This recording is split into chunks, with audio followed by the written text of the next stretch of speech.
नमस्कार दोस्तों, आप सभी का स्वागत है इस महत्वपूर्ण वीडियो में। इस वीडियो में हम जानेंगे कि हाल ही में भारत का जो पुरातात्विक सर्वेक्षण विभाग एएसआई है, उसे एक महत्वपूर्ण सफलता मिली है। उसने एक नई खोज की है और सरस्वती नदी से जुड़े कुछ महत्वपूर्ण रहस्यों के बारे में जानकारी क्या की है, इकट्ठी की है, जो शोधकर्ताओं और इतिहासकारों के लिए और भारत के आरंभिक इतिहास के लिए बहुत महत्वपूर्ण साबित हो सकती है। तो इसी खोज के बारे में, इससे जुड़ी महत्वपूर्ण जानकारी के बारे में इस वीडियो में चर्चा करेंगे। देखिए, 4500 साल पुरानी सभ्यता और सरस्वती नदी का जो रहस्य है वो चर्चा में क्यों है, उसमें क्या महत्वपूर्ण प्रगति हुई है, वो जुड़ती है राजस्थान से। वो कहां से जुड़ती है? राजस्थान से। राजस्थान में एक जिला है डींग, और डींग जिले में एक गांव है बहज गांव। कौन सा गांव? बहज गांव। वहां पर ASI, archaeological survey of India, 2024 से बहज गांव राजस्थान जो डींग जिले में है वहां पे खुदाई कर रहा है, वहां पर खोज के लिए प्रयास कर रहा है। तो उसे एक सफलता मिली है, एक बड़ी खोज की गई है। ये 11 महीनों तक ये खुदाई चली, जिसमें एक सभ्यता मिल रही है जो एएसआई के अनुसार और इतिहासकारों के अनुसार ये 4500 वर्ष पुरानी हो सकती है, 4500 वर्ष पुरानी हो सकती है। इनके अनुसार ये 3500 बीसी से 2500 बीसी के मध्य की एक क्या हो सकती है? सभ्यता हो सकती है। और साथ में जो ऋग्वेद में नदी का वर्णन है, ऋग्वेद में एक नदी का वर्णन है सरस्वती नदी, वहां पे एक प्राचीन नदी मिली है। इस खुदाई में जो प्राचीन नदी मिली है उसका संबंध ऋग्वेद में वर्णित सरस्वती नदी से जोड़ा जा रहा है। इतिहास कह रहे हैं कि उन्हें किस नदी के रहस्य के बारे में पता चल गया है? सरस्वती नदी के बारे में पता चल गया है। मतलब खुदाई के दौरान जो प्राचीन नदी मिली है वो नदी सरस्वती नदी हो सकती है, ऐसा माना जा रहा है इतिहासकारों के द्वारा। तो आपसे अगर कोई पूछे ये खुदाई कहां पे हो रही है, तो राजस्थान राज्य के डींग जिले के बहज गांव में। किस गांव में? बहज गांव में। और ये खुदाई कौन कर रहा है? आर्कियोलॉजिकल सर्वे ऑफ इंडिया, जिसे शॉर्ट में एएसआई कहा जाता है। वीडियो में इसके बारे में भी जानेंगे, स्थापना कब हुई, मुख्यालय कहां पर है।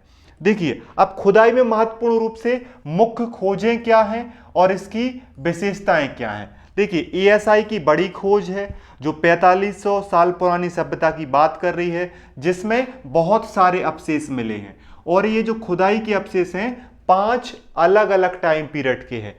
हड़प्पा उत्तर काल के, महाभारत काल के, मौर्य काल के, कुषाण काल के और गुप्त काल के। और कुछ जानकारी के अनुसार शुंग काल से भी ये जुड़ रहा है। मतलब कि ये जो सभ्यता है एक समय में नहीं, समय समय पर इसने अपने आप को विकसित किया, अपने आप को स्थापित किया। इसी प्रकार के साक्ष्य मिल रहे हैं।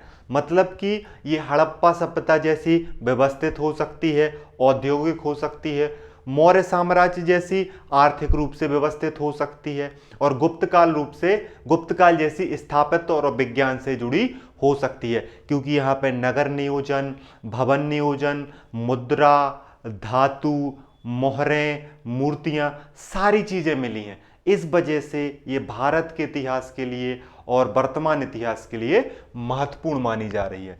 सरस्वती नदी का प्रमाण जो है वो 23 मीटर की खुदाई में एक सूखी प्राचीन नदी मिली है, जिसे पैलियो चैनल कहा जाता है। मतलब कि जब बहज गांव में खुदाई चल रही थी तो 23 मीटर नीचे, 23 मीटर नीचे, कितने मीटर नीचे? 23 मीटर नीचे एक पैलियो चैनल प्राचीन नदी मिली है, जिसे कौन सी नदी माना जा रहा है? जिसे सरस्वती नदी माना जा रहा है। और 800 से ज्यादा ऐतिहासिक वस्तुएं मिली हैं। कितनी वस्तुएं? 800 से ज्यादा, जिसमें मिट्टी के बर्तन, मौर्य काल की मूर्तियां, तांबे के सिक्के, यज्ञ कुंड, शिव पार्वती की मूर्तियां और हड्डी से बने औजार मिले हैं। मतलब 2-3 चीजें नहीं मिली हैं, 100-200 चीजें नहीं, टोटल 800 चीजें कलेक्ट की गई हैं बहज गांव से, जिनमें मूर्तियां भी हैं, सिक्के भी हैं, मोहरें भी हैं और बहुत सारी धार्मिक और सांस्कृतिक चीज़ों से जुड़ी महत्वपूर्ण चीज़ें हैं। साथ में जो महत्वपूर्ण क्षेत्र खोजा गया है वहाँ पे ईंटों का प्रयोग किया गया है। ईंटों से बने भवन भी मिले, अलग अलग आकार की ईंटें, अलग अलग टाइम पीरियड की ईंटें हैं, जो इस खोज को और महत्वपूर्ण और एक प्रकार से व्यवस्थित बना देती हैं। धार्मिक और सांस्कृतिक प्रमाण भी मिले हैं। 15 से ज्यादा यज्ञ कुंड मिले हैं, हवन कुंड मिले हैं और वैदिक अनुष्ठानों के अवशेष मिले हैं। धार्मिक परंपराओं की पुष्टि होती है। साथ में मानव कंकाल मिले हैं, महिला का कंकाल मिला है, चांदी और तांबे के सिक्के भी मिले हैं। जैसा कि मैंने आपको बताया 800 महत्वपूर्ण चीजें मिली हैं भारतीय आर्कियोलॉजिकल सर्वे ऑफ इंडिया को, जिसने इसको कलेक्ट कर लिया है और उन्हीं जानकारियों को अब दुनिया के सामने रखा जा रहा है, जिससे हमें पता चल रहा है कि ये सभ्यता 4500 वर्ष पुरानी हो सकती है।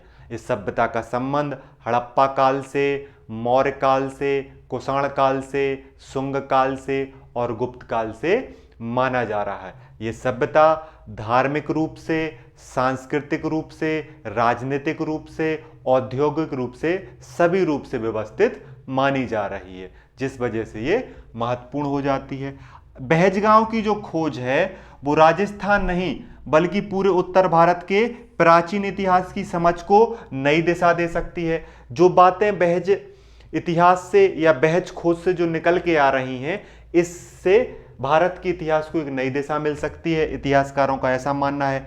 सरस्वती नदी के प्रमाण और वैदिक सभ्यता के अवशेष भारतीय संस्कृति की जड़ों को और गहरा करते हैं। जैसा कि हम सरस्वती नदी को मानते हैं कि ये सरस्वती नदी थी और ऋग्वेद में इसका वर्णन है, जब इसके सबूत और मिल जाएंगे तो वैदिक ग्रंथ और मजबूत हो जाएंगे और भारतीय संस्कृति और गहरी मानी जाएगी।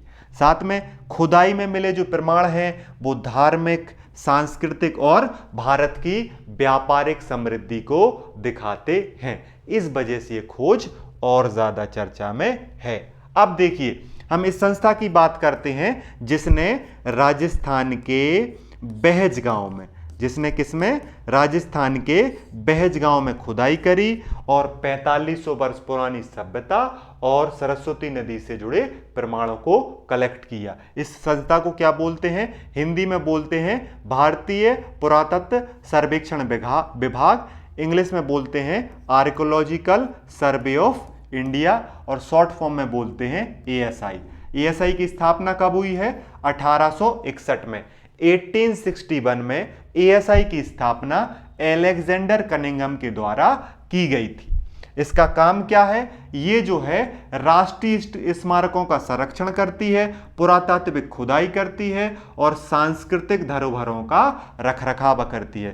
कितनी सांस्कृतिक धरोहर? लगभग 3600 से अधिक सांस्कृतिक धरोहर, सांस्कृतिक स्मारक जो हैं वो ASI के नियंत्रण में हैं। और ASI भारत सरकार के किस मंत्रालय से जुड़ती है? संस्कृति मंत्रालय से जुड़ती है। ASI का मुख्यालय कहां पर है? नई दिल्ली में है। कभी आपसे कोई पूछ ले ASI की स्थापना कब हुई, आपका जवाब होगा आर्कियोलॉजिकल सर्वे ऑफ इंडिया 1861 में बनाया गया।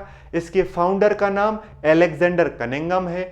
ASI जो है वो राष्ट्रीय स्मारकों का संरक्षण करती है, पुरातात्विक खुदाई करती है और सांस्कृतिक धरोहरों की देखरेख करती है। ASI संस्कृति मंत्रालय के अंतर्गत काम करती है और ASI जो है उसका मुख्यालय नई दिल्ली में स्थित है। लगभग 3600 स्थानों का देखरेख करती है ASI। याद रखोगे, फायदे में रहोगे। ठीक है।